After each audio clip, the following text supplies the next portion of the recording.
First of all, I want to thank everyone for having me. I'm really excited to be here. I feel no disrespect to the organizers that we should have flipped the presentation orders of our last two, because I hate to follow such a fun theatrical presentation with cancer children, but hopefully this will be upbeat as possible. People always ask me how I got started, how I wound up living in Uganda. It's a fair question. My husband's a physician, and early on in the beginning of his treatment, we had decided that we wanted to work in East Africa and be of help. And while his path was really direct and very clear, mine was less so. So I thought a lot about what type of an organization I wanted to create. And then in 2006, I went out to visit a malaria project in Uganda. And in order to get there, you had to walk through the pediatric cancer ward. And I really just never made it out of that ward. There were about 300 children needing care, really visible cancers, and it was obvious there was little to no support and quite extraordinary. So I immediately started learning what was available and got engaged in the process and took personal funds to start the project and have been working for free since. So before I move on, I want to give you a day in the life of a cancer patient in Ethiopia or Uganda. So there's, in both countries, one treatment facility for the whole country.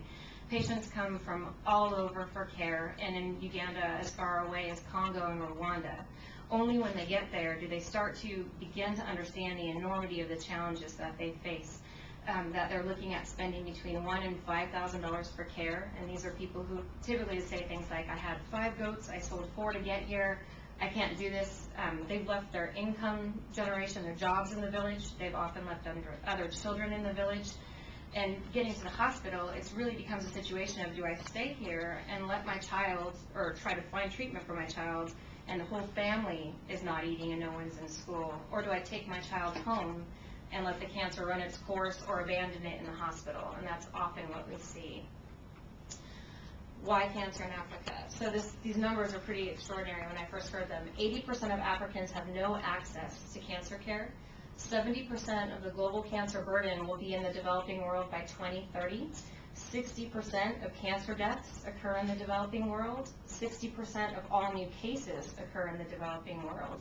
And 5% of global cancer spending and support goes to the developing world. It's a huge discrepancy. And if you think that cancer kills more people in Africa than HIV, TB, and malaria combined, and yet those 3 diseases garner all of the funding support and all of the dialogue and attention. This is Burkitt's lymphoma. This is my friend Susan. She was my first friend in Uganda, and in many ways the inspiration for the whole project. Burkitt's lymphoma makes up about 85% of the patients that we see in Uganda, and the great thing about this cancer is it responds 90% to treatment. So 1 out of 10 of these kids should be dying, and we actually see quite a higher percentage than that. It seems to have skipped a slide, so that's okay. We have 3 programs. The first is the micro-enterprise tailoring program, which really is at the heart of Wrap Up Africa and is designed to ultimately be our revenue-generating stream. So we recruit patients, family members, and teach them tailoring skills, provide a market for pay them a fair wage for what they produce, provide a market for what they produce, and with the funds that they earn, they start to be able to pay for treatment and costs. So everything is patient responsibility. Food, water, a mattress, diagnostics, everything. Nothing is provided by the hospitals. So with the funds that they earn, they're actually able to start to provide treatment for themselves. And we have about 23 or 4 families now that are paying for care themselves through this process. And then on the back end, we're funneling the profits from the close to support all pediatric patients that can't afford care. Oh. There's 3 programs.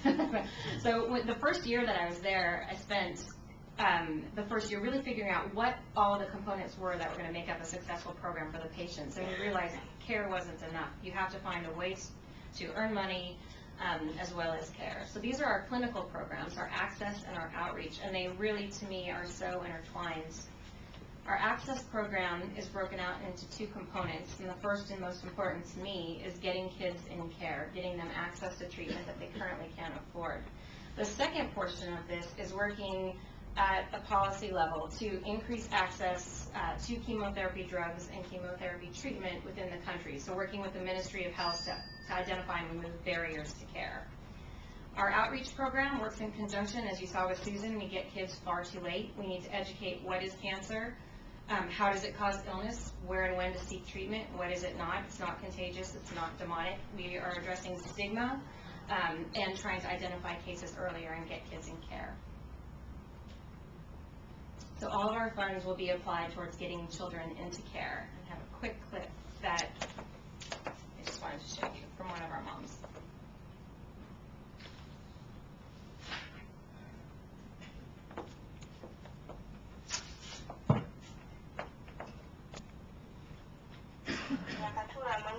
I'm from Chibale district. I'm a mother, I'm a care mother of Samantha Nambla.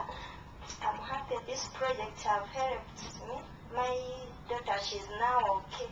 She had cancer of the kidney, but she's now okay. This project has really helped me. I'm happy with my daughter. Thank you. Okay. Thank you very much. Thank you. For 6 minutes. I know.